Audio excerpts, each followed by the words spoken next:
Is the camera okay? The where it mixed is now? mode learning, so we have the students from. I'm there every week.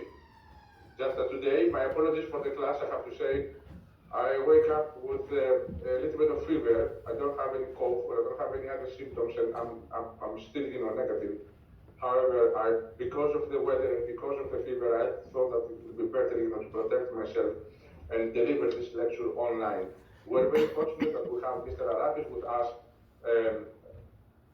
that also will be delivering the first hour, maybe a little bit short because of the delay on setting up everything. And I will continue with the lecture of 8 on teaming after Mr. Arapis leaves. So, on behalf of the school, I would like to welcome Mr. Arapis to the class.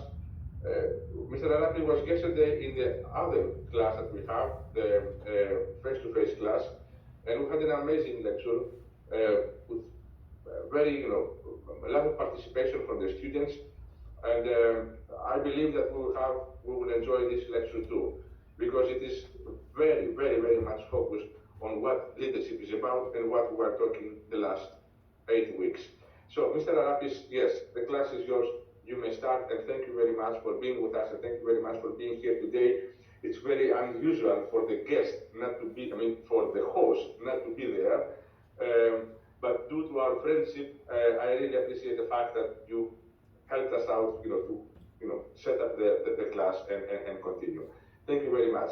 So you may begin. Hello, good morning, everyone. I would like to thank, of course, my dear friend, Professor Vangelos Markopoulos, for the very kind invitation. My name is Michael Arapis, and it's an honor and a privilege to be with you here today. I hope that everyone, especially people that are watching us online, can see us. Adil, if you can perhaps, I don't know, we can do something a little bit about the lights. I don't know if people can see a little bit, maybe turn down the lights a little bit. I don't know how we can do that. So today it's a presentation about the leadership campaigns, and what we will be talking about the Brexit campaign, mainly of the 2016 to. No. Okay, maybe okay. That. I guess we can leave it as it is. Maybe just to make sure. Okay, so basically. This is an issue that I'm very passionate about.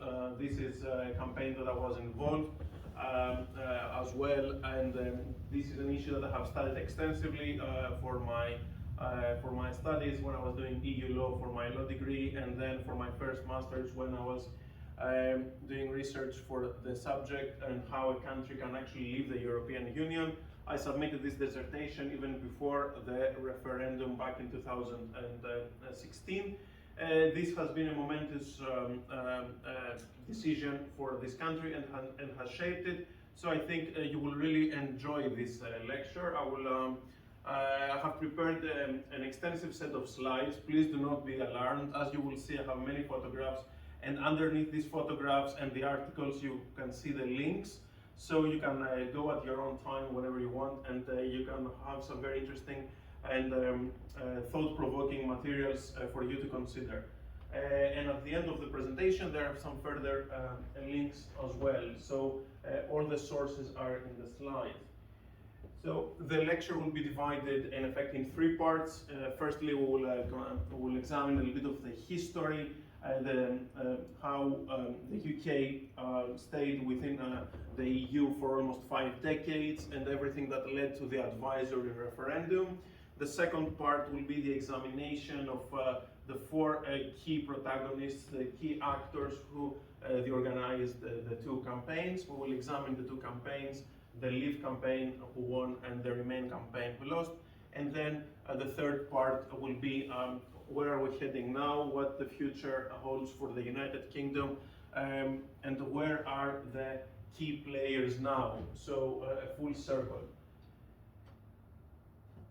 Let's start, and let's start with some interesting information about the country itself to have a context. The UK is a very important country. It's a permanent member of the Security Council of the United Nations. It's a very mighty military force. It has 67 million people. member of the Commonwealth. It's the fifth largest economy in the world, has a GDP of over $3.1 trillion. And even now, despite everything that you will hear, and despite Brexit, it is still the second largest economy in Europe. The first one, of course, being Germany, and the third one being France. So now within the European Union, that the UK is out, the first one is Germany, and the second one is France. The UK, and this is a brief, again, overview, so you will have an idea of what you will hear, so you will have the timeline. So the UK joined the then European Economic Community back in 1973. This one was renamed as the European Union in 1992, and it left, it withdrew completely on the 31st of January 2020. This was followed from an 11-month period which ended on the 31st of December 2020. So we are here now. The UK is now a third country to the EU. So it's like the UK is, for example, like America or China or any other country, as opposed to the EU. So what a lot of British people do not know is that before that referendum in 2016, we had the first one in 1975, and I will give you a brief overview of that, where the campaign to remain in the European Union won. So this was not the first time. And then it's very important to note that the UK played a key role. You see, the EU, prior to Brexit, had 28 member states, now has 27, and within the European Parliament, they out of the 751 members, the UK had almost a 10%, so they had 73, so a massive number. It was a very influential member state. And let's go to a brief overview. I will take you through a journey, in effect, of the recent history of the country, which has been defined from the Conservative Party. The Conservative Party, which still is the government of the day here, has been dominating the domestic politics of the United Kingdom for many years, not only in this century, but especially in the previous one, and is considered to be the most successful political organization worldwide in terms of a country dominating the domestic politics.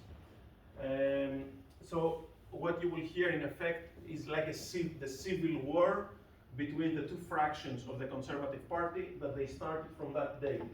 That Prime Minister, said Edward Heath here, was the Prime Minister who made sure that the UK will join the then... I have a doubt. What's domestic politics?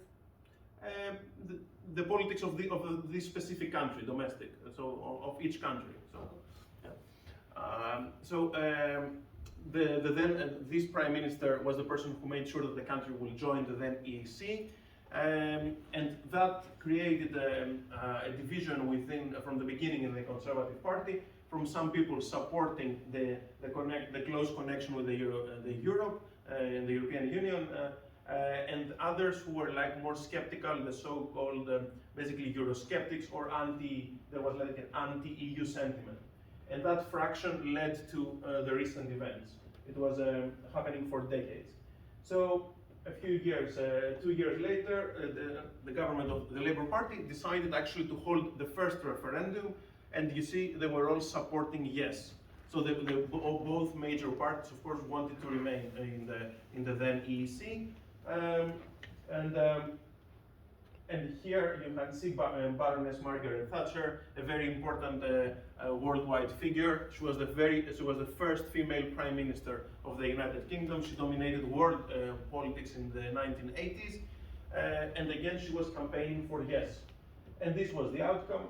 But yes won by 67%, and you see here. And this is important to please remember how a referendum is structured. You have the question and you have yes first and no second. And you will see why it is relevant soon. A few years down the line, the Prime Minister of the time, David Cameron, he was a Prime Minister from 2010 until 2016. He was an MP from 2001 until 2016 when he had to step down. He called this a referendum for the membership. It was an advisory referendum. That means it was non-binding. That meant that legally the country didn't have, the government didn't have to follow the result. So this was the date that was supposed to be held, and it was called only 4 months before that, on the 20th of February. As we will examine later the mistakes of this campaign, because this is a course about leadership, you will see that this was an error in itself. It was a very short campaign. So this is the technical aspect. That is the act, the law, in effect, that allowed the government to proceed with this referendum. Please also know that obviously you will have all the slides, of course, in the end, so you will know. So another point is that, so this was in 2015, the law, the referendum took place in 2016, but the government could have done it at any time before the end of 2017. So this was an interesting point, and this is key. This is what I said, that there was no requirement for the government to implement the results of the referendum, so they didn't have to do it. Instead, technically, it was designed to gauge the electorate's opinion in order to see what the people think, in effect. But politically, as you will see, it was impossible not to implement it. So let's go on this one. After the referendum was called, 2 campaigns were created. The Remain campaign, which means the parties that they wanted the status quo, they wanted the country to remain in the European Union, and that you can see here almost all the political parties of the country. So it was more like the campaign of the system, the more, if you like, mainstream campaign. The Conservative Party, which was the government, and it still is, of course. Okay, the Labour Party, the leader with the leading party of the opposition, and some other parties, the Liberal Democrats, the Scottish National Party, which is only in Scotland, the Green Party, and Plaid Cymru, that's the National Party of Wales, that's only in Wales. So the Prime Minister of the time led the Remain campaign and staked his political future on its outcome. He was here campaigning with the Mayor of London, Sadiq Khan, here in London. Of course, London voted for Remain. And here we see the second person that I will analyze today for the Remain campaign. That's the leader of the opposition at the time, the leader of the Labour Party. I have chosen this photograph because it shows his mood. He wasn't very happy, was he? So he was not very excited, was he? And this was the problem, because his lukewarm support and indecision led to the division of his party, because people expected his party overwhelmingly to vote for Remain. But this encapsulates everything. He was ambivalent, he wasn't into it, and so the party was split, and this was one of the key factors why the campaign failed, because they were hoping that this political party, the second party of the country, will vote in that direction. They knew that the major party, the Conservative Party, will be split. If it was split, it will be even. But they expected all the previous parties. You see here, this is the most pro-European, so party in the country. And this one is very European, this one and this one. So all of them, they were supposed to vote for Remain. This one was supposed to be split. This one was supposed to vote for Remain. So everyone expected that Remain will win. So in effect, the fact that they didn't do it, they were split, it was a key factor, as you will see. Now, another important person is Nicola Sturgeon. She's the first Minister of Scotland. In effect, she's like the local Prime Minister, if you like, for Scotland. And she has been there since 2014 in the office. And after the referendum, she emerged as a national leader as well, because the other parties accepted the result, but she kept on campaigning and fighting against the government a little bit and the referendum.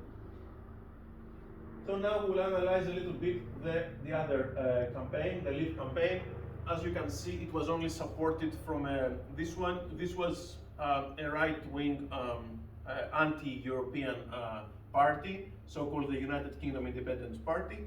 And the other people who supported the campaign were people from all the other parties, but not without, if you like, they were members or prominent politicians of the other parties, but and mainly from the Conservative Party, but there were no other parties officially supporting the campaign.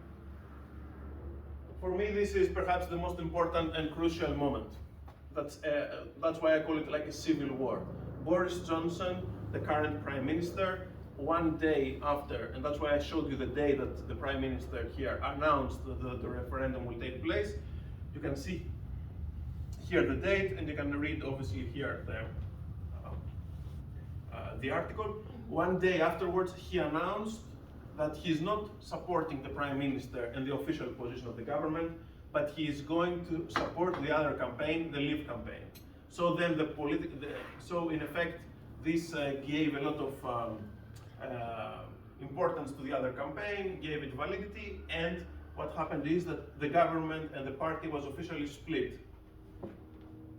This was a crucial moment because he emerged as a national leader. Back then he was not a member of the government.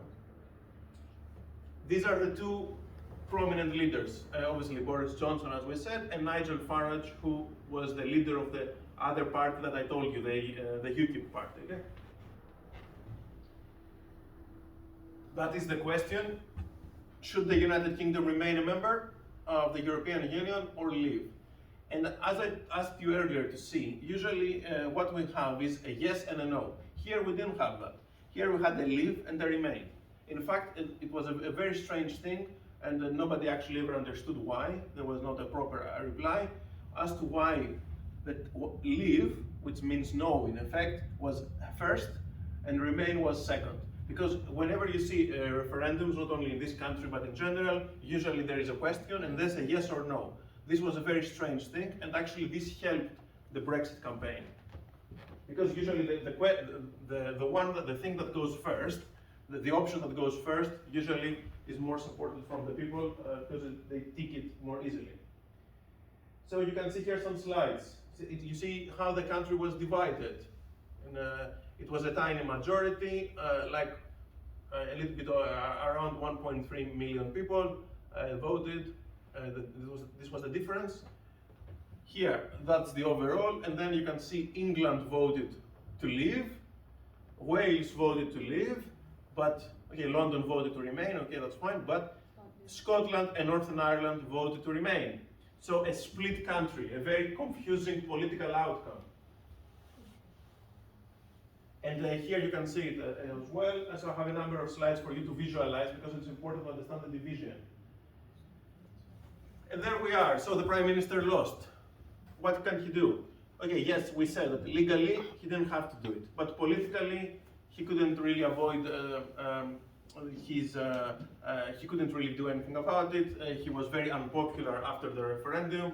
He had already staked his political career and he lost. So he resigned. He left he resigned as Prime Minister and he left from politics altogether. He was succeeded by the then Home Secretary and Remain campaigner, moderate Remain campaigner though, not a very passionate one, Theresa May.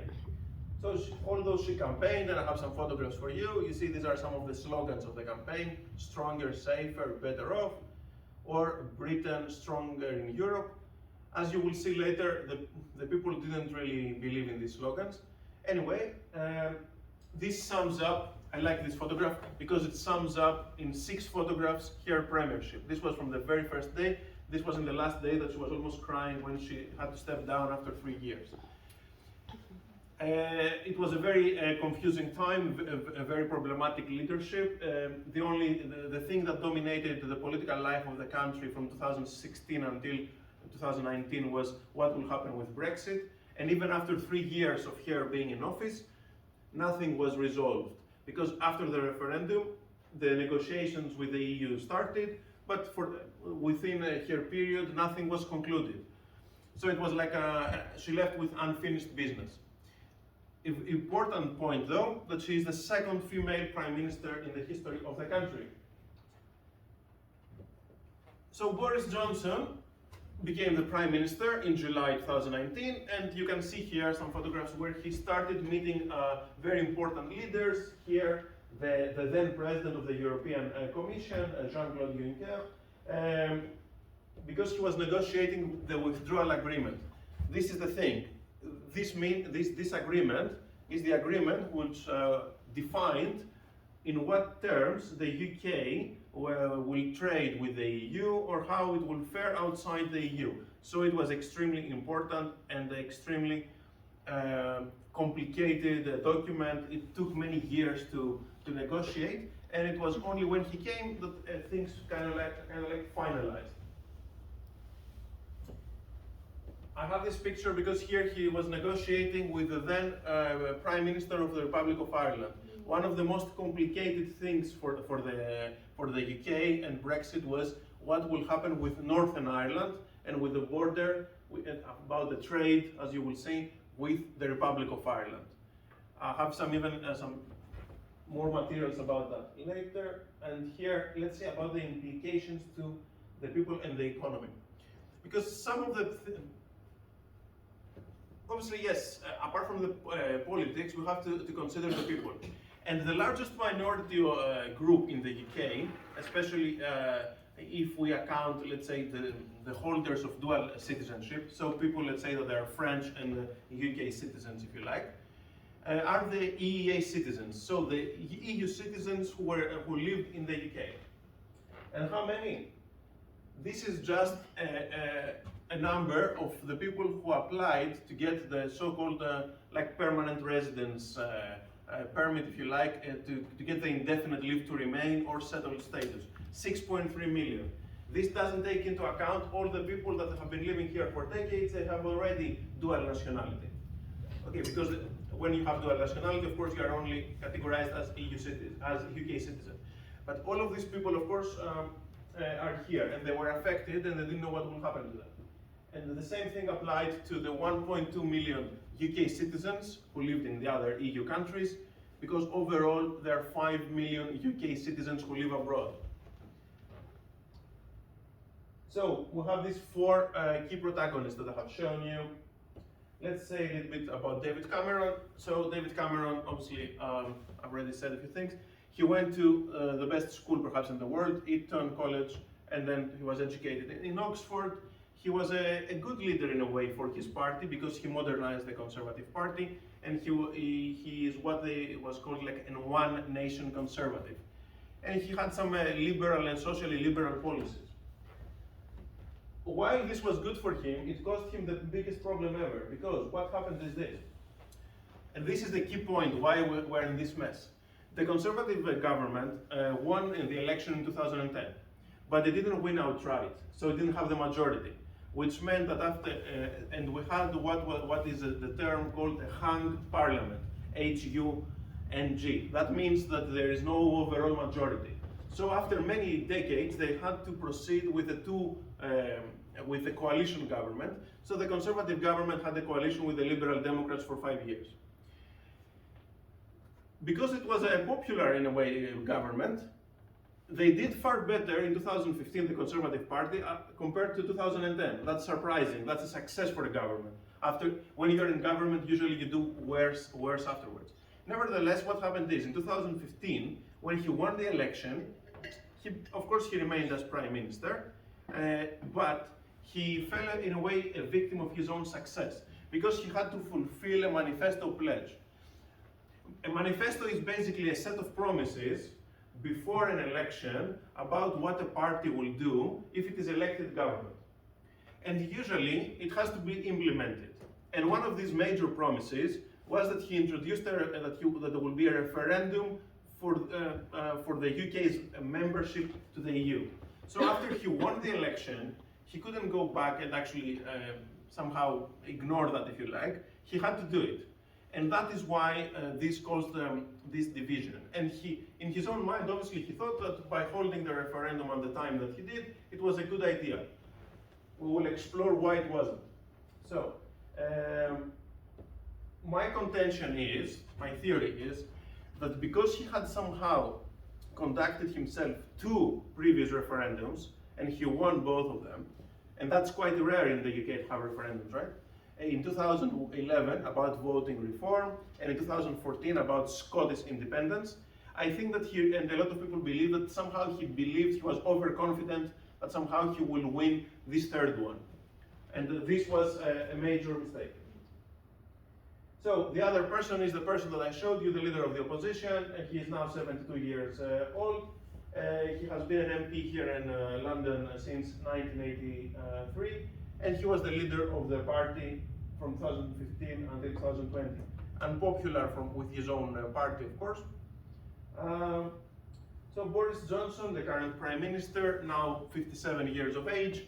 He has a similar background to David Cameron. He went to Eton College and then he studied in Oxford. He was an MP from 2001.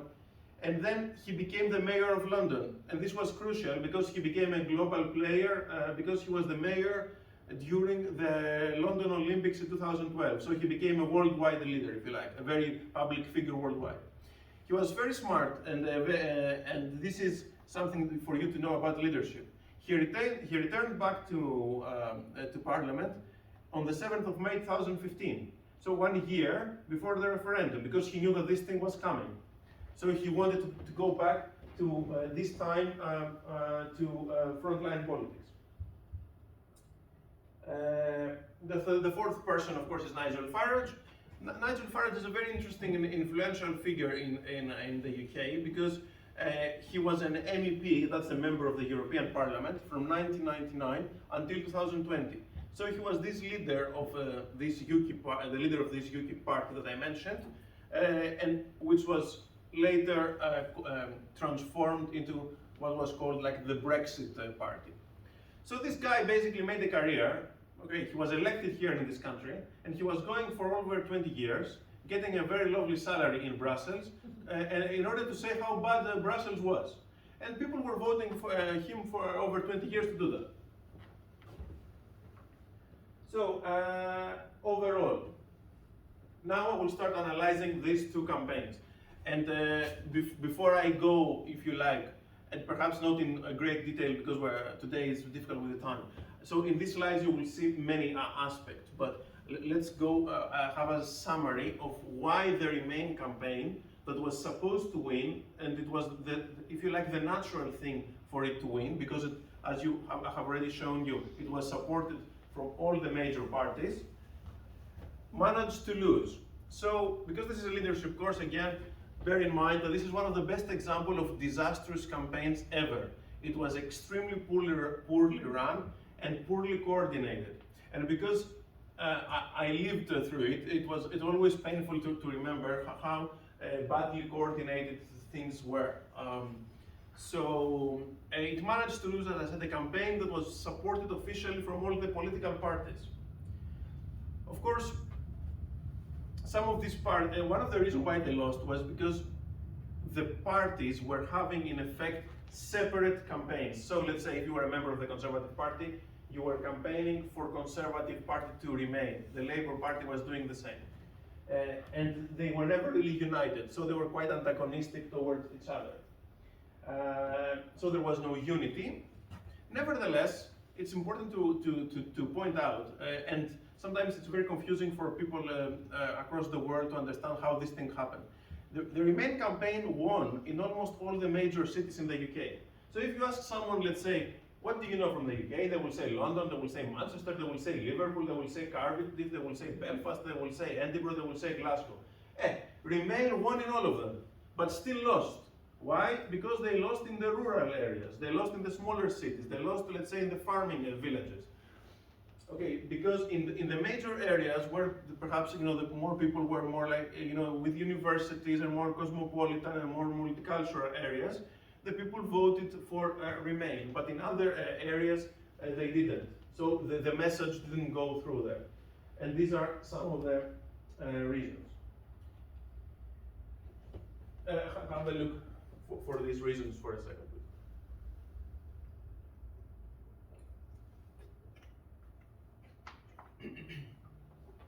So, even funnily enough, I call them major errors, 1, 2, 3, because they're like, all of them, it's like a catalog of disasters. Let's start by this one, the date, the 23rd of June. Usually in the UK, they have elections sometime in May. This was quite weird to have it in the middle of the summer where people were on holiday. Especially young people that they were expected to vote for Remain, let's say university students, they couldn't really vote because they were registered to vote in the university address. So let's say you live in Liverpool, you're studying here. So you were, if the election was in May, you would have voted Remain in May. But when you went back home in Liverpool in June, you wouldn't come back to vote. So, and this is another key. That's why I showed you the demographics and how many UK citizens live abroad and how many EU citizens live here. Because they chose for the electoral register, so who will vote, to use the register for the national elections. So in the national elections in the UK, who can vote? UK citizens and citizens of the Commonwealth. So all the 6 million people that you saw earlier, and the vast majority of the UK citizens who live abroad, because of technicalities, people that you would have expected overwhelmingly to vote for Remain, because it affected them personally, they were not allowed to take part in the process. They were not allowed to vote. As I said about the ballot paper, they had their own campaigns. Complacency, that's another thing that you should always remember in leadership. You cannot be complacent. You cannot say, we will win, that's it, we have not. You have to fight for this. They didn't do that in the Remain campaign, especially a lot of their supporters. They believed that somehow they will win. For months, somehow we're hearing that, let's say, they will win, let's say, by 60%. So a lot of people didn't even bother to go and vote. Don't forget, here in the UK, the elections are being held always on a Thursday. And a lot of people are going to vote after work on a Thursday night. So when they, let's say, they're bored or tired or the weather is not good, they simply go back home. And ironically and sadly for the Remain campaign, everything that could have gone bad went extremely bad.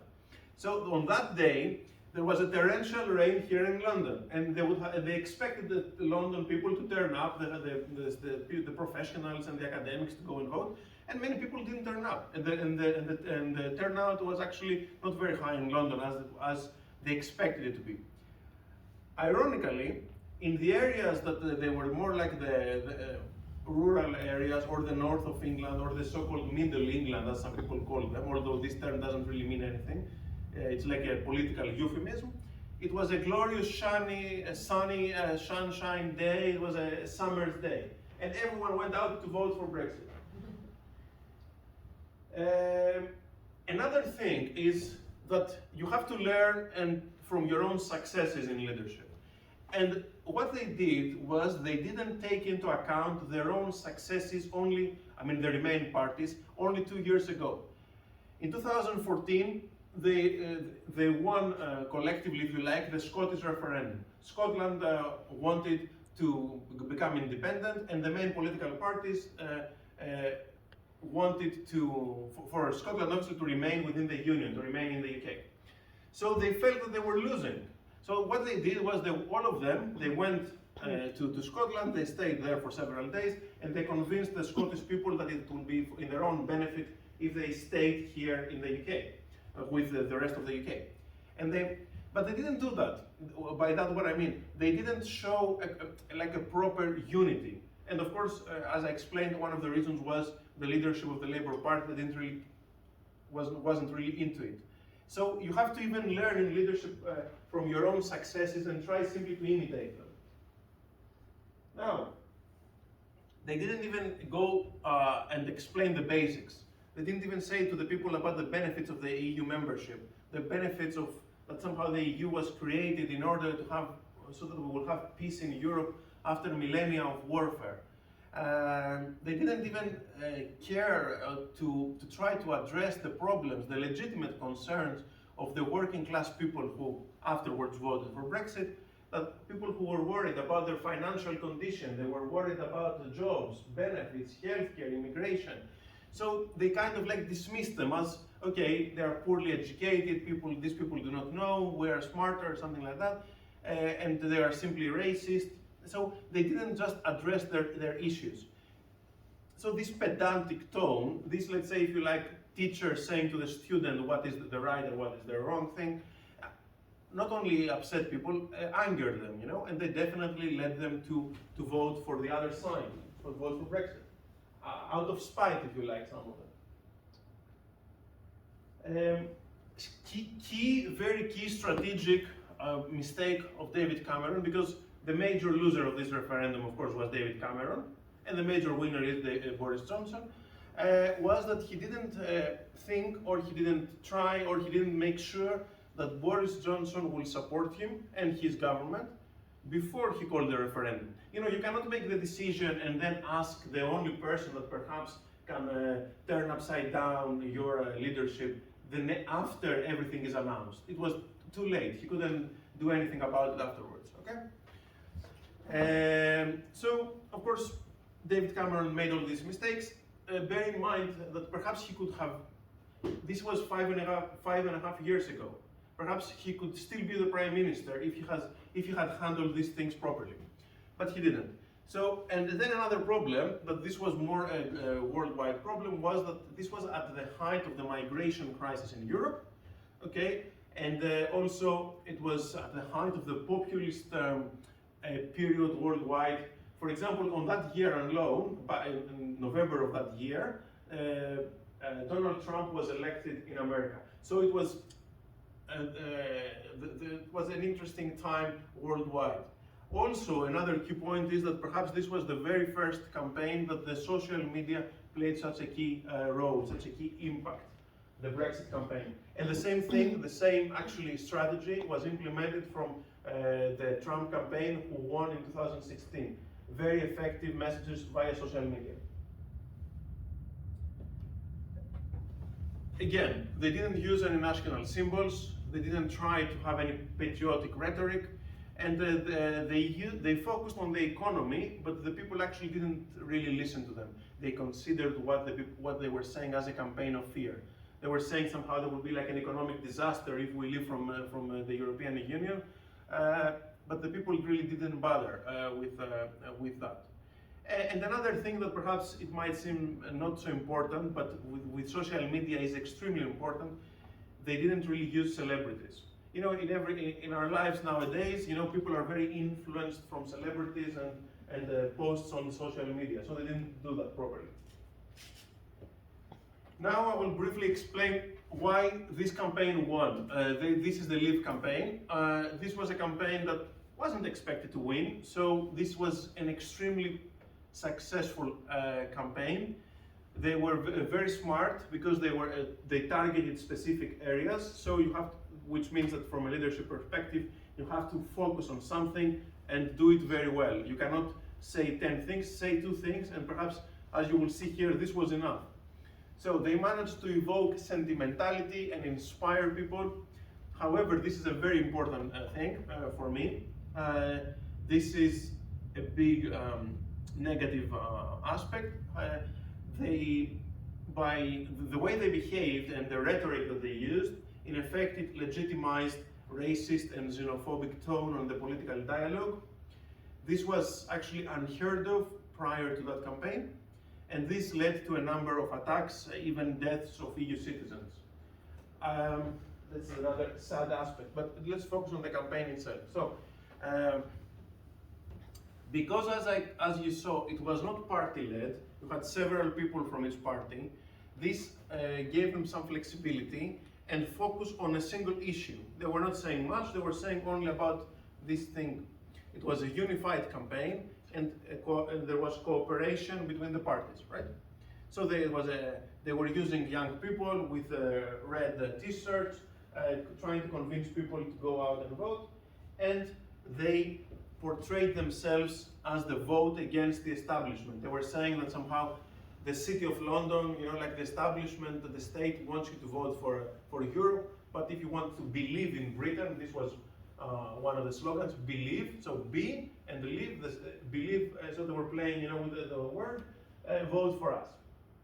So they were using, so they inspired people, they created a feel-good feeling, national pride, they were making people feel good about themselves and their country, and that's important. You have to make people feel happy about themselves. You cannot behave to them as the Remain campaign did, which was somehow, you do not know what you need, I will tell you what you need. People actually react very badly to this attitude. They used effectively social media and celebrities, so they became the cool campaign. They were very active, they used catchy slogans that perhaps don't mean anything. What does leave means leave? Okay, they say that. What is Independence Day? Independence from what? Who was holding them back? I mean, take back control. Take back control from what? These things don't mean anything, but they are very catchy, and people actually listen to them, and they are inspired. They use all the national symbols, so they were the patriotic, if you like, movement. So what they managed to say is that if you vote for us, you're a patriot. If you vote for Remain, you are not. So a populist campaign, and they targeted on English nationalism. You see, they knew, they were smart. They knew that they would lose in Scotland. They knew that they would lose in Northern Ireland. Wales was a success for them, although it wasn't really planned. They were focused on England. So it was more like they were even waving and the English flag and the UK flag. Have a look on some of their posters now, so you will have a visualization.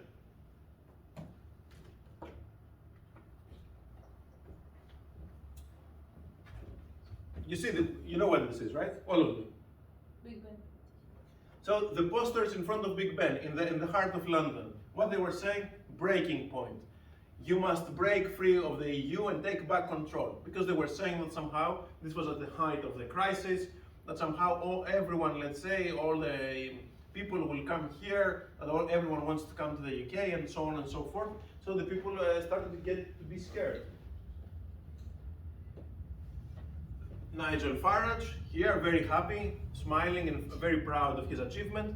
And of course, he was reported to the police for inciting racial hatred, because here, I don't know if you can see this because of the light. Anyway, I hope that you can see all of you properly. I mean, here, you can see this one. This is an imitation of a poster or of a video that was used from the Nazis against the Jews in the Second World War. So like that somehow, and he used, it was like almost the same setting. It was obviously on purpose to create the same sentiment. That's why some people were angry, but some people actually believed that. And I will proceed now to the most iconic image of the campaign, the red bus. And the false claim, as it was mentioned, that somehow this is, let's give our NHS, that's the National Health Service, the 350 million of the EU, the money that they're supposedly giving to the EU every week. Of course, this was a lie. The UK didn't give 350 million to the EU. So they wouldn't have this money to give for the NHS. But and who says that? Nigel Farage. And when did he say it? Surprise, surprise. One day after the referendum. So they won the referendum based on this lie. The next day he said, okay, this is the article here, you can go and read it. This was a mistake. We shouldn't have said that. Obviously we won based on that, but and bear in mind that I have a lot of links from this newspaper, the Telegraph. Why? Because the Telegraph was the newspaper, and still is, who supports the Conservative Party and supported Brexit. So, because if you use, let's say sources from other, let's say Remain sources, some people will say they're not objective. Okay, this is their flagship. If they are not happy, then something is not right. So, this is the red bus. You can see even Boris Johnson, this was before he became Prime Minister, he was even prosecuted for some people because of these lies. So they had buses going all up and down the country saying that they will give 350 million for the NHS. Of course, they never did that. So scaremongering about uncontrolled immigration. And you will notice something, that in the previous posters and in these ones that they will follow, these things have nothing to do with the EU itself. Because, but to some of the voters, this was created a confusion and a fear. So scaremongering about uncontrolled immigration was the major factor of the campaign. Despite what some people say, because some people obviously they're not very confident or very happy to be honest about it, this was one of the major reasons why some people voted this way. So they were saying that somehow Turkey will join the EU, and this was the look at this. Turkey population 76 million is joining the EU. So vote leave, take back control. They didn't, and see the message. Doesn't say what will happen. This is the thing. They left it like this in order somehow that everyone will make their own interpretation. This is a key, strategy. They don't say much. They allow the people actually to create their own narrative. This is what they did though. This is a tweet, the official tweet of their campaign. So they say that David Cameron, the Prime Minister, wants Turkey to join the EU. How will our NHS cope? So somehow they're saying that this country will join and all the people will come here, basically. This is what they're trying to scare the people here. Obviously this doesn't make any sense, but to anyone, rationally, it doesn't make any sense. But believe it or not, this was very effective. There have been some criticism and there have some articles for you to read. So they made these emotional arguments that they were memorable, but they were of course untrue. They made unreasonable claims about immigration, about the economy, and one of the mistakes, of course, was that of the Remain campaign was that they didn't go and rebut these claims. Of course, in some of the economic aspects, it was difficult to rebut them. In any case, they took advantage of this, and this is a lesson to be learned from this campaign. Perhaps this thing wouldn't have happened if the people knew more. When the people don't really know much about what the EU is, what the EU does, and that doesn't only happen in this country, in almost all the European and the countries of the European Union, if you ask the average citizen, doesn't really know much about this. And this is a massive mistake. And that's why you have seen, perhaps you can see movements like Brexit in other countries. So while the country was for 4 decades in the EU, the average citizen didn't know much, didn't know about the rules, the institutions. So for them, the EU was something out there in Brussels. So it was easier for them to understand these simple slogans and posters rather than to understand the complexity of how the EU is being run and stuff. Who is this lovely person here? Dominic Cummings, the architect of the Brexit campaign. Perhaps virtually nobody knew him here in the UK before that. Afterwards, he became like a star of a TV, it became a film, and he was the person who thought about these ideas. And he cites in this article that you can read here 2 major factors for the win. And he said specifically that if they haven't used both, so they haven't said both about the red bus, the NHS, and about immigration, if they haven't done both, they couldn't have won by even using even one of them. So combination of a message, of even lies, but it's very effective and always focus on very few issues.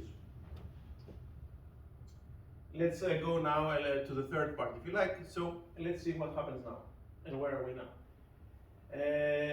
So that is an interesting point. Despite Brexit and despite COVID-19, the fear of massive exodus so that a lot of EU citizens will leave after Brexit did not happen. Of course, there are some problems about how some people can come here now, because it's far more difficult for EU citizens to come here now, and this will affect the economy. You can see here an article where some of them left, but very few actually. So, from an economic perspective, that is a key aspect. That's why I have included it. So, lowly skilled and paid workers perhaps will not be able to come. They work in bars, restaurants, shops, or they pick up fruits in farms, or they work as lorry drivers, bus drivers, taxi drivers, and other stuff. And that's why I have it here. I don't know if you can remember, last year there were images all around the world of thousands of lorries stuck in Kent. They couldn't proceed to go to France because of the Brexit thing, and the vast majority of the drivers were actually EU citizens. Some of them were actually even from Poland.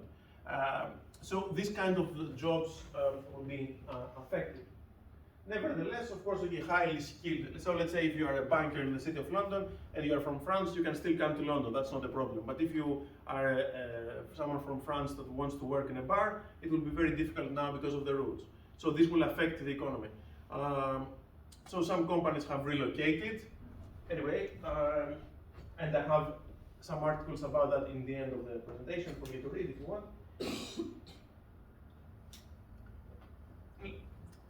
For my second master's and for my current research, which was in cybercrime and terrorism and in security and far-right extremism, I'm concerned about these issues here, about national security. Because you see, while the UK was a member state, there was enjoying the cooperation of the other member states in these areas. So there was military advice, there was post-conflict stabilization, there were humanitarian, there were rescue missions, because of the common security and defense policy. So now we're waiting to see what the future holds. And of course, again, we're waiting to see at what level, because technically, yes, there have been worries about the cooperation, but it remains to be seen at what level the cooperation on issues of terrorism, cybercrime, or human rights issues like trafficking, okay, or the rise of the extreme right or whatever, and radical right. There will be cooperation between the UK and the EU member states. And let's see where are our protagonists now. So David Cameron, okay, he's out of politics. You can see here he wrote a book. He was involved in a scandal lately, but as far as politics is concerned, he is out. And in a rare interview, he said that that he's always hugely depressed about the result, that he believes that some people will never forgive him. And he says here, every single day I think about it, and the fact that we lost, and the consequences, and the things that could have been done differently. So he, hopefully after several years, he realizes some of his mistakes, and he is reconsidering, and he worries desperately.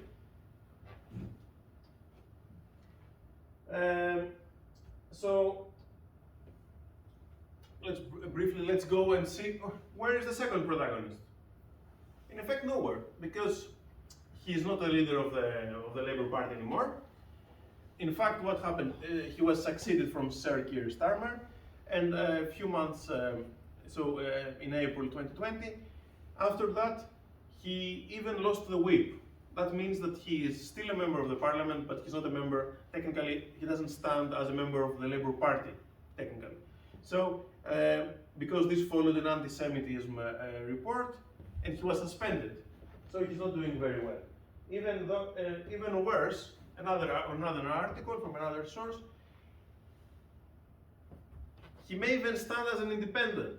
So this person who, if perhaps he had campaigned a little bit more, the referendum would have been won, and perhaps he could have been the next prime minister, he is now, yes, he's still technically in politics, but he is an obscure MP, that he may even stand as an independent, so against his own party, in the same area that has been the MP since 1983. So you see here another, the outcome of poor leadership. Nigel Farage, okay, after he was getting the money all these years out of the EU. Now that we're out of the EU, he cannot get any more money from the EU, but he still, he found another party to lead called Reform UK, like a right-wing populist party here in the UK, a successor of the Brexit party. And he was like a commentator, and he had a radio show here in London. He's not been doing very badly for himself anyway. And that is the absolute winner. Boris Johnson, the current Prime Minister, former Foreign Secretary as well. And that is his vision of global Britain. And as you will see, some people voted for this. As I've explained, a very mighty military force. This thing hasn't changed. Don't forget that the UK is a nuclear power. Of course, by leaving, ironically, it helped France, because France now is the strongest military power in the EU, and because it's the only nuclear power. So by leaving, they made the lives of the French even better and easier, if you like. And this is perhaps the future. I don't know if you have seen it in the news the last few weeks. It was worldwide. It's AUKUS. So that's a trilateral security partnership between Australia, and here, I love this iconic image, you see. You see here the American president, and because of COVID, they couldn't meet, of course, so what they did was the Australian Prime Minister here and the British Prime Minister discussing the future.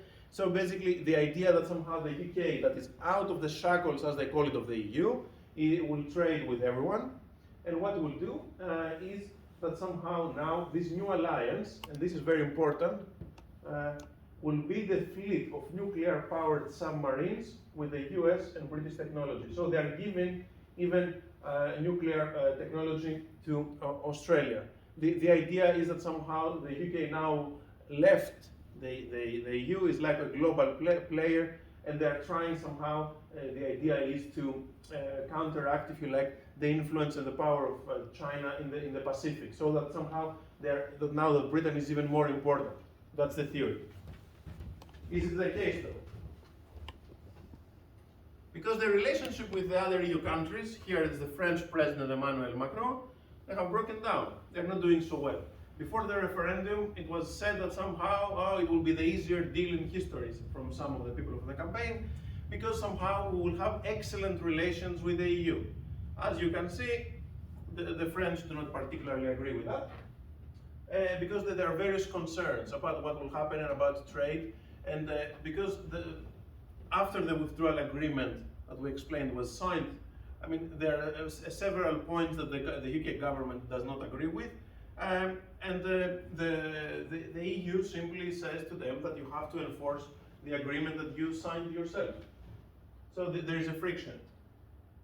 And this is the never-ending Brexit that I was saying. So that is something that doesn't really end because of Northern Ireland. So again, you see the Brexit minister, Lord Frost, and his UK counterpart, who is the vice president of the European Commission, discussing about Northern Ireland and the trade and how it will work. And something that I found only yesterday. Okay, I have it twice so you can see it better. Have a look. Goods shipped directly from Ireland to the EU, so they are bypassing the UK, and the UK is losing trade because of that, up to 50% in 6 months. And bear in mind, these were not in normal times now because of COVID. We will see most of the implications after perhaps, let's say, a year or two, when everything stabilizes. So again, you can read the article here, but you can see here the situation. So we're not doing very well. Let's go now to the final point. Who is that? Again, from the Telegraph, on purpose. Someone who supported Brexit. Someone who said he believed in the global Britain vision. The vision, as he says, was the word of global Britain. That he was the vision that was sold from Boris Johnson, Michael Gove, and others. That's global Britain. So he says that he supported Brexit, and for this reason, so that somehow they will be primarily because of trade, because he believed that somehow the EU was a barrier to trade. But what he says here, he's considering, he's wondering, he's asking, was I right to support Brexit, he says. He's not very happy with the development. Because if this is global Britain, I'm starting to wonder. Because recently there was a deal with Australia, and he felt that the deal didn't go enough, because somehow it didn't, it was like more protectionist as compared to his tastes.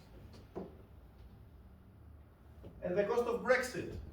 And I suggest that this is a very interesting read as well. You can download the PDF. Again, here is the link from Monday.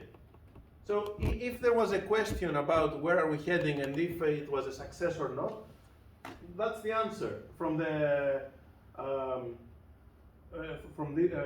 here you can read. So in September 2021, UK goods trade was 11.2%, okay, or 8.5 billion lower than it would have been if the UK had stayed in the EU or in the single market or in the customs union, because perhaps they could have stayed even if not in there were other concerns. Perhaps leave the EU, but perhaps access the single market, have a different vision.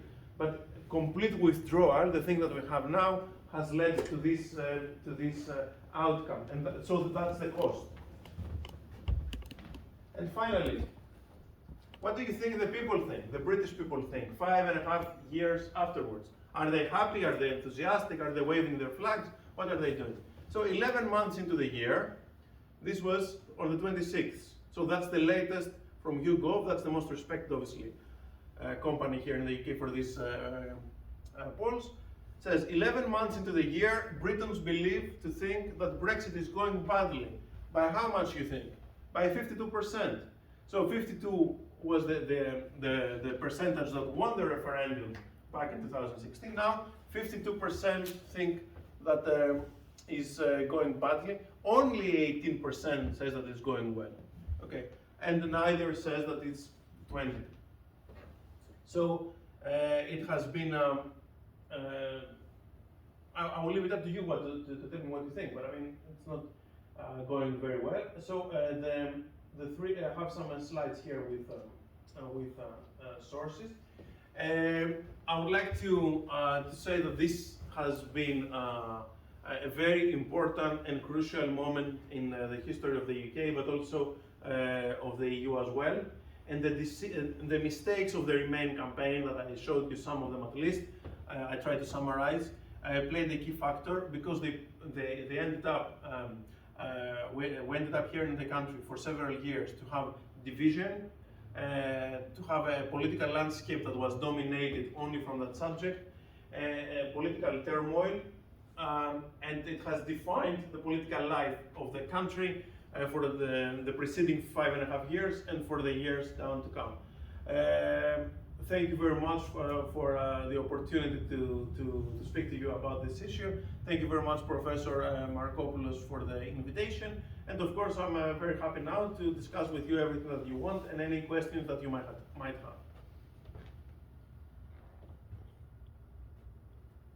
Well, thank you very much, Michael. It was my pleasure to see the presentation twice, because I've seen it last night in person, in the class. And I can say that indeed it is a topic that is very much related with leadership and with what we are teaching. Because, these are decisions that impact the country, impact our lives, impact. And leaders, like now, you see now here, you see Mr. Cameron, which I personally like him very much. I think that we had a question yesterday in the class, and the question was, does a leader leave the boat?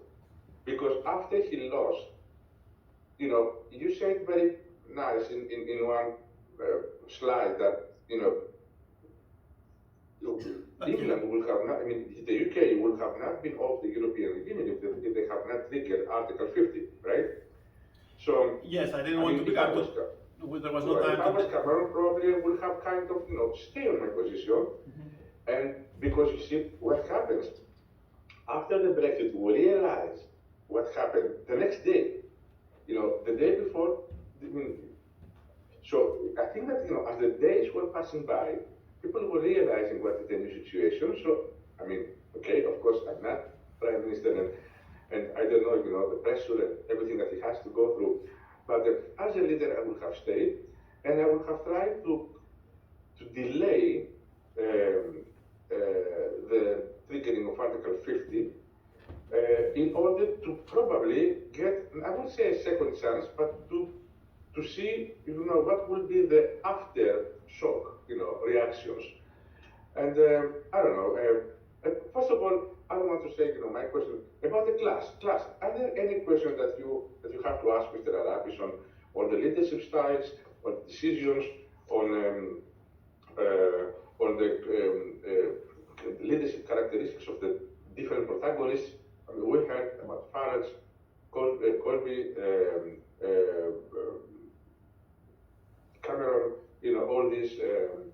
So I will actually open the floor to the class to see if there are any questions, and I will, because I do have questions for you, Mr. Arapis. I have one. Please. And thank you very much for your help with the IT part. It was a great lecture. Thank you very much. I really appreciate it. Thank you very much for your kind words. Do you think in the near future, I don't know, like the political process and those kinds of things, but do you think a leader can oppose to this Brexit now seeing the results that the economy is not going as good as they would have imagined. Is there a way that a new leader can come and like oppose and go back to the EU, or everything's lost? That is a very interesting question, and that is the hope of many people, especially the young people, that perhaps, you see, when the country left, you see, when everything ended formally, the transition period, because this was the day that somehow, that's why I mentioned it, because although technically left on the day, after the end of the transition period, it was the day that the EU law stopped applying in this country. Okay? So what some people actually very eloquently said was that they believe that this is the furthest that the UK will go.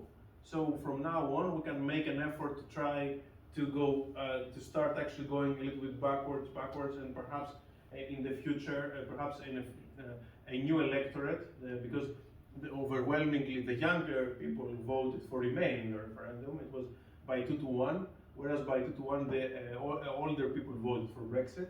So there is a hope that the new generation, perhaps several years down the line, because politically it's very difficult to do it so quickly, perhaps will hold a new, will have a different vision, and will bring the country closer to Europe. Of course, that's a hope, that's a theory. It's impossible to say right now. What I can tell you though is that from the current leaders, even the Labour Party, that despite the fact that a lot of political commentators say to them that even for their own political benefit, they should try to use this narrative that you just described to give a hope to the Remain side, which is half the country, they have said that somehow they accept the result. So even, which means that perhaps even if they win, because we expect the next election to be perhaps after 3 years from now, or 2.5 or 3 years, because the last one was in December 2019.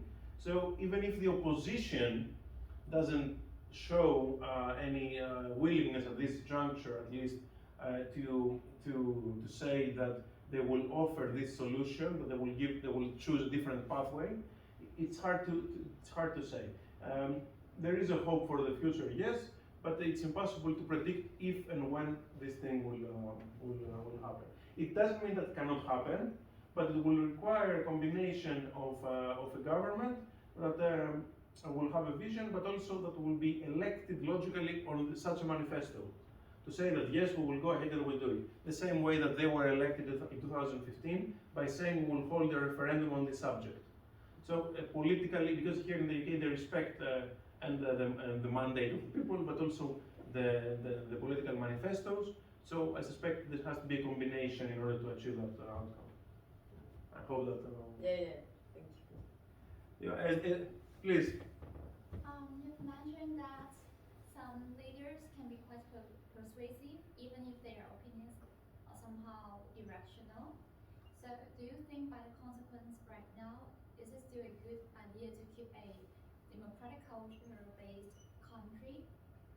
For the participation is like for all the citizens, but not only those experts or understand the issues well.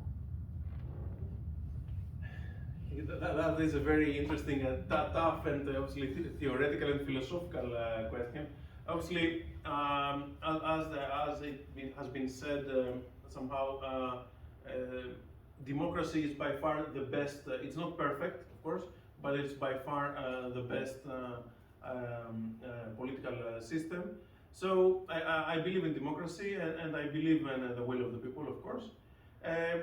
What perhaps we can do though is and that's I think the responsibility of the state, or in this case not only of the state but also of the campaign in question. This was the Remain campaign, to try, if you like, to inform people and to educate people. So when they're going to vote, of course they will be voting democratically and out of their own free will, but based on the proper facts.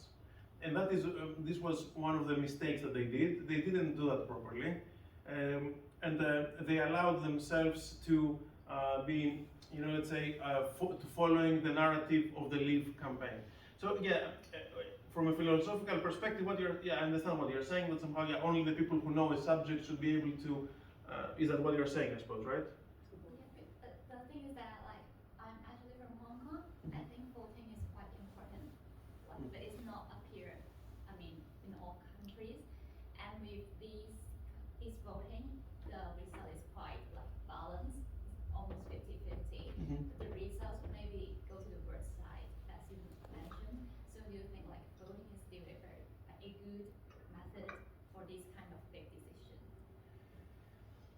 For this one, actually, a lot of people had the belief that they questions like this, and especially in the way that was formed and in the way that was portrayed to the people,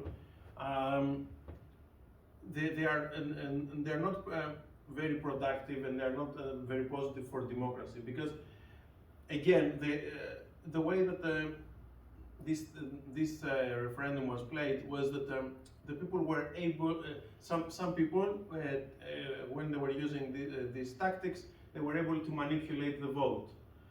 Nevertheless, okay, there is no other way, and the other thing I guess is that perhaps they shouldn't have this kind of major decisions on a referendum, because people are not. There's another thing. There is a lack of culture for referendums. For example, in Switzerland, they used to have referendums all the time about various issues. Here, it was like once in a generation. The very next day, I met a lot of people who voted Brexit, and they said, okay, I mean, next time we'll vote differently. And because they didn't realize the difference between a referendum and a vote, which is, let's say, every 4 or 5 years. You cannot really, you can change a government if you don't like them after a few years, but this is somehow forever, and or at least for a generation or two, for many years. And even worse, it affects the people not that they were even the young people that they were not even at an age to vote at the time. So there have been very philosophical discussions about what you said. It's a very interesting and valid point. But at the end of the day, I guess since they decided to proceed this way, the thing that they should have done more was to try to inform properly the voters, so that the people will know what they were voting for, I think. Do you think Brexit decision can lead to recession in the few coming years? A recession in the UK? Yeah. I mean, from the very first things that we were able to see, I mean, if you like, the very first things that hands-on results, things are not. This for me is crucial. Things are not going very well, and it's only possible that perhaps it can go even worse. Of course, this kind of things are impossible to predict. And especially in this time, because of the pandemic, that out of the blue halted everything last year in terms of the economy. So we don't really know the long-term implications. So it's impossible to make this kind of predictions. But in a way, what I'm trying to do is to analyze the facts and to try. I'm very cautious always about making predictions about the future. And this is one of the facts. So far, things are not going the way that some of the people actually predicted or hoped. But if you consider the fact, I think just because of the trade or something, it has even led to some opportunities for different international students, if you take into consideration. Because first the factor was, even when the EU people get the visa thing over here, they didn't have to apply any visa for applying jobs or something. But for international students, we have to apply, like, we need a tier 2 visa in order to stay in the country. Mm-hmm. So taking that into consideration, after the Brexit, a lot of international students are coming to study in this country because of the PSW what the government bought, and because of Brexit, because now just first priority is the nationals, and second is like everybody's on the same level now. The EU are not given priority as compared to the other international students. The new students, no, they're not given any priority. The people who are already here and they had acquired, let's say, settled status, which is indefinite leave to remain, yes, in a way they have their rights guaranteed. So yes, they still are able to start. But yes, if you're talking about, let's say, a newcomer, a new student, yes, from now, I think. Is it from this year, Professor Markopoulos, that I think they are paying the same fees or from as international students? Yeah. Yes, from this year, the European students are paying the international student fees.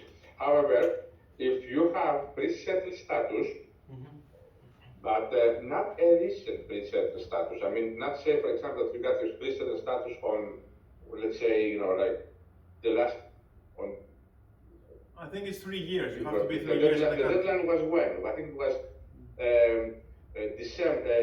January 1st, right? To 2020, December 30th, 31st, 2020. 31st of And December, the yeah. last of last year. Yeah. But because some people came to the country Mhm. before the Brexit is fully activated, Mhm. they've got this at the status of 2, 3, 4 months, but those people do not have the right to study as international students. The international students are the ones, the home students are considered the ones that have settled status or pre-settled status for 3 years. Yes, that is what we're saying. I guess, yeah, the question I think was for the newcomers. For the newcomers, no, not even the ones who came last year. I mean, still for them, they're still considered international. You have to have a pre-settled status for 3 years or settled status. Yeah, I mean, it was more like, I think, a generic question. Sorry, what is your name? Yes. Right. Yeah, okay, so, it was, I think, more like a generic question about, I guess, what will happen now, that from now on anyway, apart from these exceptions, I suppose this is what you were saying, that perhaps, what do you think that, sorry, I didn't understand that, do you think that this is like a positive or a negative development for? I think it's a positive sign because if you consider this year's facts and numbers, the number of students who came to study after the Brexit and the COVID pandemic, it has increased like a certain graph from this to this. So it has increased? Yeah, I mean, it's a slope. Okay. I can verify that. To be honest with you, for a moment, with the Brexit, we thought that we're going to lose a lot of international students, but the numbers indicate that we only had some drop down during the pandemic because some students postponed because they don't want to study online. They want to come to London to enjoy London, the opportunities, the city. But the numbers have increased, so we haven't seen that big of an impact. We did certainly the European students that now they have to pay 3 times more or 2 times more. Exactly. So I think with this, the European students are not coming here anymore.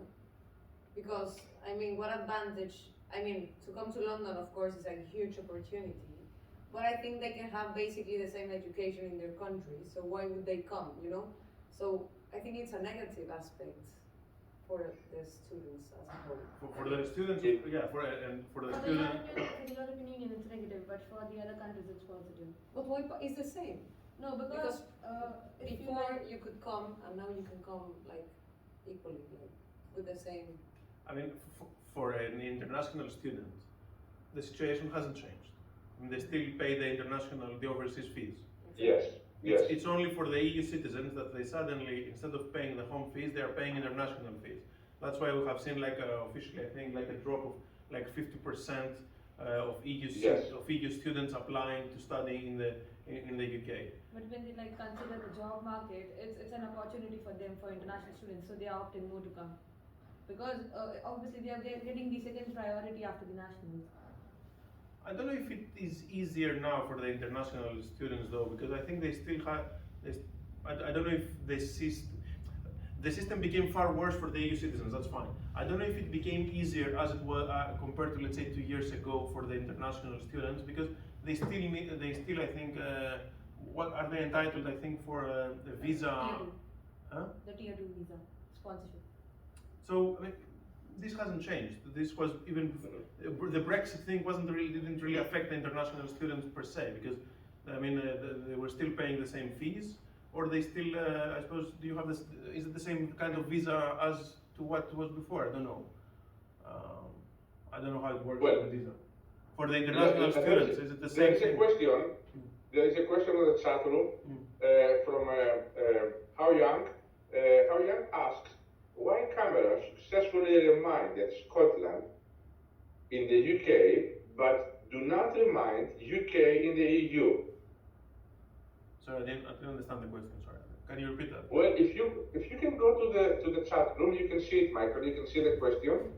If you go to the chat room, because I will use the slide. Oh. Okay, no, you don't have to lose the slide. I think anyway, it is why Cameron successfully reminded Scotland. Only why Cameron, he went to Scotland and he kind of protected Scotland, to stay, in the United Kingdom. And why he hasn't done the same for the EU? What? You can just move the mouse pointer up on the chat box where it shows 1. Yeah, I'm sure. Yes, okay. Why can't do not remind UK in EU? What do you Probably, Harry, you want to unmute yourself and explain us what do you mean? Does it mean that okay, maybe he means that that why for example they campaigned more effectively, I suppose for the Scottish referendum, and they went all the way to Scotland as opposed to I suppose yeah, if I understand correctly, I'm not able to find. I suppose I'm trying to answer to the camera, and I don't know what I'm saying. But I suppose the issue was that it was a massive mistake. They didn't. Obviously, when they went to Scotland, it was more like physically possible to have like a unified front. Don't forget, at the time there was a coalition government, so it was easier for the first and the third party to go together because they were in government anyway. And the Labour Party, the second party, was led from Ed Miliband, so it was a different leader. Who, if he was the leader in 2015 and 2016 during the referendum, perhaps obviously the outcome would have been different. But unfortunately, he had to go. So, and ironically, he lost, and he left politics because, as leader of the party because he did so poorly in the 2015 election. So it's like a fate for the country to have this problem. In any case, I think it was more complicated to explain to the public. I think that how to proceed and try how to act and how to and how and why it was more prudent to vote this way. I think that must be the question. Why isn't logical? That is probably what it was meant. Yes. Now, let's come back to leadership styles. Okay, the fact that Cameron, when he lost, he decided to resign. Do you consider that the right thing to do? Because, we teach here in the leadership class that the leader is the one who, leads and doesn't, leave the boat when we have such a negative outcome, whatever that outcome could be. Right. There are two things here. The one thing is that, in effect, he had no option. It's not an issue of what he wanted or not. I mean, even during the referendum, because he staked his political future on this decision, I think it was a very divided campaign, where like half of his own party was against him. It was like divided because it was like a fight for the soul of the party in a way. And it was practically untenable for him to stay because he led the campaign. He brought this referendum. He made all the effort. He designed the campaign. He led the campaign. He lost. So it was impossible for him and his group and his team, because there were other key obviously players in the government who were with him, to keep their positions and try to say that now they're going to implement the thing that they were campaigning against, the thing that they were saying every day was the wrong thing to do and will be disaster for the country. So wouldn't be accepted politically, wouldn't make any kind of sense. And obviously, even if you wanted to stay, even if you wanted to try to do all of this, even in good faith, the backbenchers and the members of the government who were against him, Boris Johnson, Michael Gove, all the leaders of the Leave campaign, would have voted against him as a leader in parliament and would have ousted him as a leader of the party. I think that is the reason. So it was more like necessity rather than a choice. It was like a massive gamble. He lost, and he lost his political career. He lost everything. Because as I said, for me it's unbelievable what this development, because this person, he was a very successful prime minister until that time. He was elected and he could have been prime minister because he was already voted until 2020. Perhaps he could have been prime minister even today. but he lost everything. Now, about Boris Johnson, who came out of the, he left the, being mayor, he decided not to run again because he foreseen the Brexit as an opportunity for him to come back to politics. And I think he has in a very smart way, the fact that he did not let the Brexit, the post-Brexit, the post-referendum period, and he passed it, to May, because I think at that moment it was like a hot potato, like we call it. So, it needed like special management to handle, the post-referendum period. And what do you have to say about, his strategy to, to just step on the back and let May, take, handle, this difficult period, and he will come back as a savior. He will come back as, here I am now, to lead this.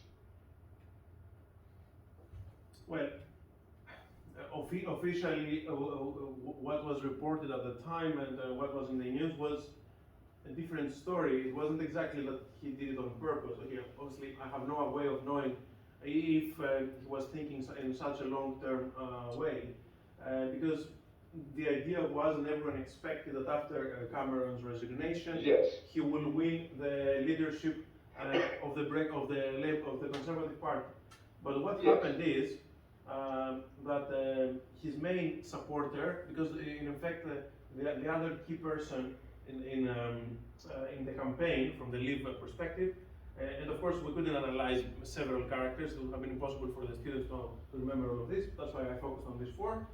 Was Michael Gove, and Michael Gove, who was a key supporter and ally of Boris Johnson, the last day he submitted his own. He threw his hat in the ring, as they say. He became a candidate for the leadership himself. So there was suddenly there was a turmoil in the Leave backbenchers and all in the Brexit supporters of the Conservative Party, which one of these two they should follow. So, and then Boris Johnson, he felt betrayed, that somehow there was a backstabbing, and some people were saying that it was like a backstabbing like the one that he gave himself to David Cameron. So it became like a Greek tragedy at the Conservative Party for a while. And anyway, what happened is that then he withdrew his candidacy, and actually Theresa May won very easily because she was challenged from a not very famous, if you like, politician. So I cannot really say if this was like a long-term plan, yes, or it came as a. If it was a genius. Okay, but okay. Yes. but I can. From what we saw at the time, it was seen as in fact, a major loss for him, because again, Theresa May, and there was no time to analyze this, but Theresa May had another poor leadership as well, and she made massive blunders. Again, she could still be the prime minister of the country, but she managed poorly the opportunity that she had during her 3-year period as prime minister.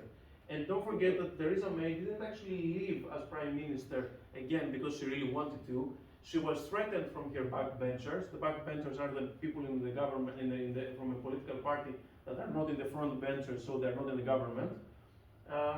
And she was threatened that she will be toppled so that they will take her out as leader. So she reached an agreement that she will go more peacefully, if you like, but she will resign. So because the Conservative Party has a reputation of being, as some people call it, like the nasty party. It's like they have a great legacy. They even did it famously with Margaret Thatcher. Margaret Thatcher had won 3 elections, and perhaps she was heading for a 4th election, and they didn't like her. Again, there was a dispute about Europe, believe it or not, in the heart of the Conservative Party, and almost overnight she was toppled as leader. So in effect, they did it with Theresa May as well, and they would have done it definitely with David Cameron if he had stayed. So he had to save face, if you like, because there is one thing for you to say, okay, I resigned, I take responsibility for the good of the country, I resign, and there's another thing to say I don't resign, and the next day to be kicked out. So you will be embarrassed as well. So I'm not exactly sure, and in fact there are even voices right now, despite the fact that Boris won the election in 2019, there are voices in the Conservative Party, because of the poor handling initially of the pandemic and so on, that somehow he should be replaced before the next general election from someone else. So you see, they're very cruel sometimes, and they don't even. Whereas the mistake of the Labour Party, and this is perhaps their success though, and that is perhaps key to remember. That is why I said in the beginning they're the most successful political organization worldwide, because they're very cruel in these things. If the leader doesn't work for them, they kick him out, they bring someone else, they win the next general election. Whereas the Labour Party, that are always very loyal to their leaders, they are usually losing the elections, and they think and. So it's sometimes, especially in politics, life is tough. Because they don't adapt. And as Blanca presented last week, the chameleon type of leadership was the one that you have been, to adjust.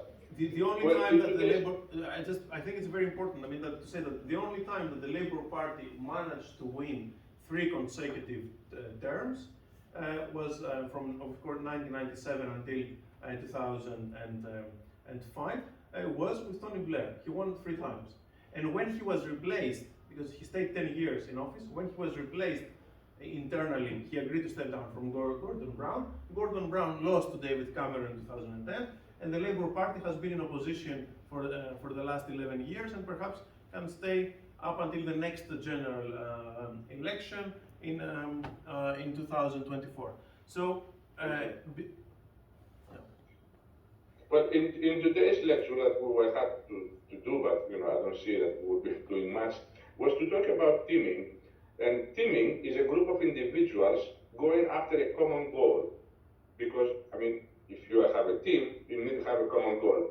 But what was the situation here in the Brexit campaign? I mean, did you see, it sounds like the Labour Party was fully divided. There was not a common goal, there was individual goals, a kind of overconfidence. Everybody needed a ball to play, by themselves. And I think that, how would you comment, the coherence, of the Labour parties, and not only the Labour Party, of the Remain parties? Is the question to me now? Yes. Or to the class? I'm talking about the coherence, of the Remain parties, that they seem to be like disorganized, and yeah. The Remain campaign was disorganized because there was no proper cooperation and coordination.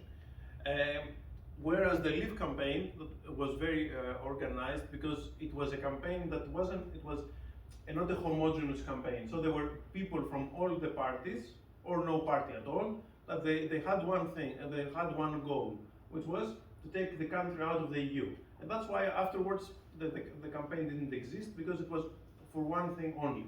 The Remain campaign, because it comprised from all the major parties, but they also had to campaign against each other for other elections that were happening at the time. So, for example, there were the elections in Scotland, or in Wales, or even in London for the London Assembly. They were never properly, they didn't become one party, because they couldn't do so.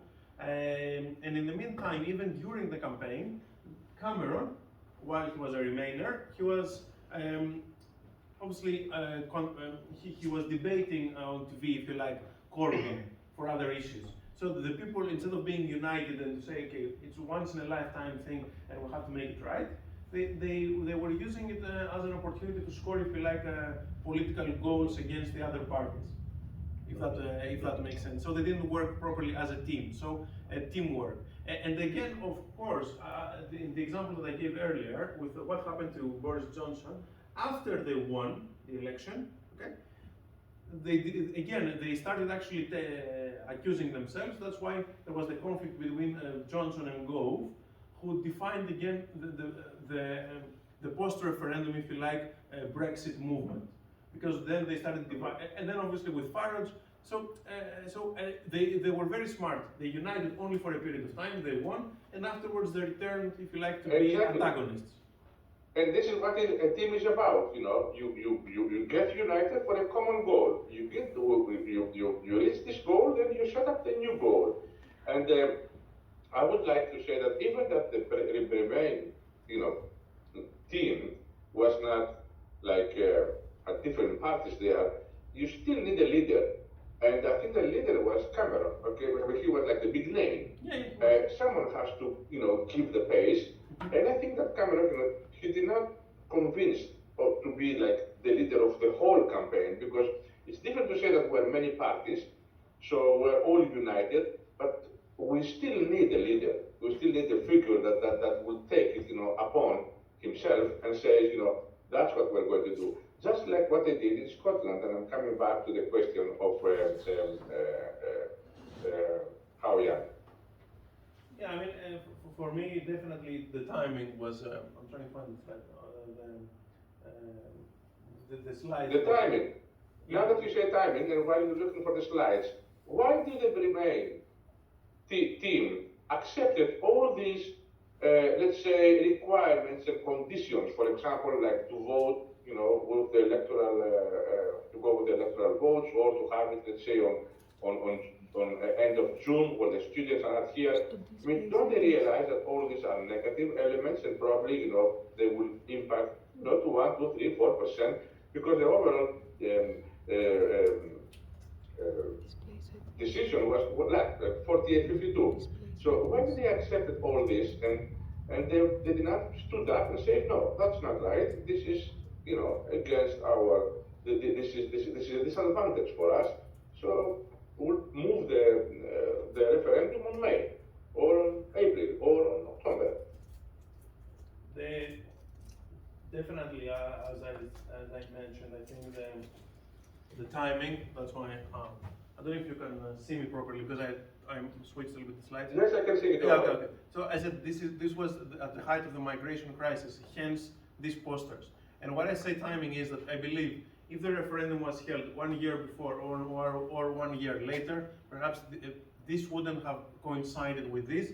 This was a very extremely poor timing. It was the worst possible time. And that is why I showed you the act earlier, the law, which gave them legally the opportunity to do so by the end of 2017. So they had all the time in the world, let's say, to try this a year later. But the reason that he did is that prior to calling the referendum, Cameron went to Brussels, and he said that he negotiated some issues about the rights of EU citizens here, and somehow about the benefits, because immigration was the key aspect that was annoying the public, if you like. And he said that he managed to achieve some successes and some concessions from Europe. And that is why he felt that immediately after these so-called negotiations, in the aftermath of this, he called the referendum, because he felt that he had achieved, if you like, a very good deal for Britain. This was the argument, and that's why he expected it to be ratified in a referendum. That's why he held this referendum, and he gave only a very short time frame. And the short time frame is very vital, because it was only 4 months. And that is why I said to you earlier about the successes in Scotland. In Scotland, yes, the referendum took place in September 2014, but was called 2 years earlier. So in Scotland, they passed from the stages of nationalism and of patriotism and stuff, and then they started to become more objective and more rational about the arguments. We never had the chance to do that with the Brexit referendum. If he had, for example, called it in February 2016 as he did, but the referendum, let's say, was 1 year later, the lies of the Brexit campaign would have surfaced by then. But in a high, when it's a very difficult time, when people are upset, when they are angry in the middle of the summer, when they were watching images, let's say, of people crossing in Europe, they were afraid, and that's why they used the issue of Turkey. Yeah. I will make you a difficult question. Now, and that's probably. Okay. Do you think that you say that once that there have been like we are let's take our country back again and things like that like we are in a war. Do you think that Angela Merkel, if she was a more diplomatic, a softer politician like Helmut Kohl in the past, and I think that Germany somehow kind of gave the impression that they dominate Europe. And for a country like Great Britain, which is like an empire, okay, it's big, country with such a big tradition, they kind of felt that they were again under, let's say, the German, let's say, I won't say rule, but the German like management or control. There are thoughts that say that if Germany was a little bit more modest, probably we would have not reached this point. What do you have to say about this? Because this is another leader. Now we're talking about Angela Merkel, a very iron lady, strong lady, that kind of ignited this because the Germany's policies have not, it was not only impacted in this way England, that say that we are in another war again, but also many other countries, from the austerity measurements. I mean, look what happened in our country, in Greece, they were, a kind of anti-German, let's say, period, especially, on 2012, 13, with Schäuble, who was, So do you think that another leader might have ignited, this, Brexit situation and, get the result we have? That's an excellent question, and of course, it is hard to assess the Angela Merkel's period in office, which is about to end after 16 years now as a chancellor. Germany, and especially at that time, yes, they were seen across Europe, not only in the UK, but also in France, even in our native country, Greece, of course, as in effect running the show, running the EU. And one of the arguments of the campaign was, okay, that somehow we are under German rule, that's why we won 2 wars against and 2 world wars, so we cannot allow them to win the peace. This was the rationale between the anti-European sentiment for decades in this country. Of course, they couldn't say it's not politically correct to attack Germany as a campaign, so they were using other tactics, but they were doing it a little bit. At the time, the Germany, officially at least, didn't play a very important role because it was considered as, in fact, Cameron was somehow happy with her because she kind of like seemed as like someone who gave him the concessions that he somehow asked from the EU at the beginning of 2016 when he went, what I mentioned a few minutes ago about these so-called negotiations that took place. So he couldn't really complain to her. In fact, what they were asking the European leaders to do, and what they actually did, was that they asked them not to intervene because they knew that somehow if they were trying to help, if you like, the UK government with some statements, this would have backfired because it would have been seen as meddling in the state, in the affairs of state. Ironically, what happened is that the American president of the time, Barack Obama, came to the UK, and he did it because he felt that somehow he will help the Remain campaign. He said that somehow that the argument from the Leave campaign that somehow will be on now the best partner of America after Brexit will not be the case, and he famously said that the UK will be on the back burner. So basically it will be back in the queue in terms of trade deals, because they were more concerned about having and maintaining a very working and good working relationship with the EU. Because what they were considering, of course, was the EU is the most important economy collectively, of course, the biggest economy in the world. So the second after America, anyway, and they wanted actually to trade with them. So they were trying to persuade the UK, if you like, to stay in the EU because they felt that because of their special relationship, if the UK was where it was, so a member state of the EU, their relationship would be more impactful rather than like a wild card country that is in effect now. So, and again, Donald Trump came to the country and he supported Brexit. So he went to Scotland and he supported Farage afterwards, and Farage famously went to America and he gained and he very smart guy again. He got money from Trump as an advisor to his campaign. So yeah, this is an extremely smart guy. And funnily enough, Farage is the only one from all of them without a university degree. But he made more. He made a lot of money. Anyway, it's hard to say. It's hard to say. But I mean, I don't think that she played a key factor in the referendum per se. Yes, but it did, in fact, one of the slogans, let's take the country back again, it had to do the fact that, you were losing control, let's say, to Germany, not to the EU, okay? So, why they parallelize it with the wars, okay? Because First and Second World War were, ignited by Germany, so they say now we're in a third financial war. Yeah. But I think that if Germany was a little bit more modest, not during this period, but in general, just keeping it a little bit more down, probably we will have avoided a lot of turbulences in the European Union, not only, with England. But these are questions, of course, that we cannot answer because with confidence, we say yes. Another thing, another similar question, which is also a difficult question. You say that the Brexit campaign promised them a better future without actually quantifying it. Okay, to say that yes, we will live, but this is how we're going to improve our economy with numbers, with data, but instead what they did, they gave them the promise of like global UK. Okay, and they gave them because people and they need a hope, and leaders must give this hope.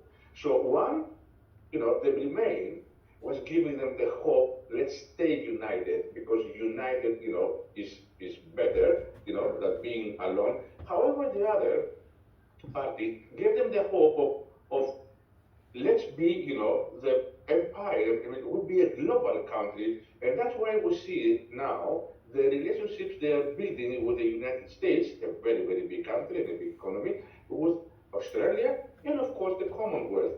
So do you think that there was, let's say, that vision without being quantified, okay? The fact that, you never know. I mean, if we make it, that's going to be worth the effort. Do you think that this was also like a leadership type of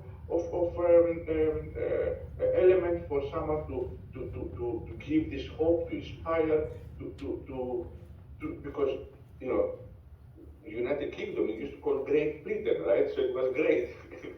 Yeah. So it's not like, so I don't know, what do you think about that? I mean, giving this hope, giving this vision. I have chosen to go back to these slides and to show you, again, it's, I've heard this Chinese proverb that the picture is like 1,000 words, and it speaks volumes. I mean, you can see the slogans of the one campaign and the other. So the one stronger, safer, better off. So stay as we are doing well, let's not change. Or stronger Britain in Europe, that somehow we're stronger. This is like what Obama said, that we want you there and you are better there, vote Remain. And of course, the one from Cameron, behind, the one, brighter future. So somehow, again, this one is one of the slightly different, but the majority of the slogans was about maintaining what we are, and we're happy where we are, and that's it. And again, here you can see something interesting. I think this wasn't about so it's like the best deal. This was when she was campaigning for the withdrawal agreement, and she was saying that she will get the best deal. And then the momentum shifted when after the election, when she lost again, when she didn't really particularly win, and just building a country that works for everyone. So they were lowering expectations all the time for the people after she took office. So whereas the Brexit campaign, of course, yes, with the lies and everything, but always a very positive, like the slogans like "Believe in Britain" or Independence Day, and obviously, yes, the negative things that I showed you earlier. But I didn't have a lot of the slides about them. But I mean, yes, I think that giving hope, giving vision, giving a prospect to the people, even promising something that without being specific, because they promised something without being specific at all, and that's why we had these endless negotiations. That's why 5.5 years later, we're still discussing about Northern Ireland and Ireland, because they said we will leave, but they never said what leave will mean. Whereas Remain, it was very specific.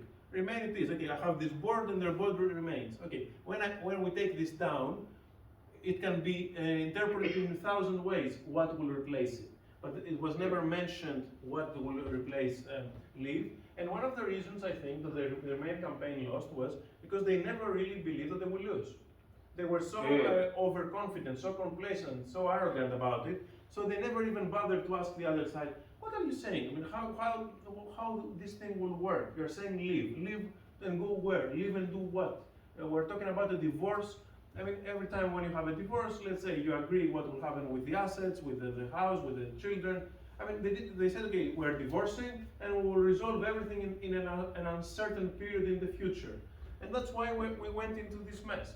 Of course, yes, because it's a massive country and a very big economy, and you have the city of London who is pumping the economy. Yes, okay, they haven't suffered massive financially, but any other country perhaps would have suffered immensely out of this political uncertainty for years.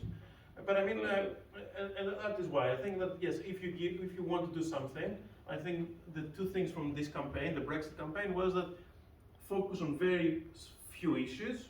That's why Dominic Cummings said the two issues only, but also give to the people a positive, make them feel good about themselves, happy about themselves, and give them a promise of a better tomorrow. Even if you don't define this, it's a very very ambiguous. Well, that ambiguity probably was too strong, for them, that it was like a trade-off. I mean, what if, and I'm saying now, Michael, what if, the global Britain works, which I hope to work because I live in this country and I wish the best for this country.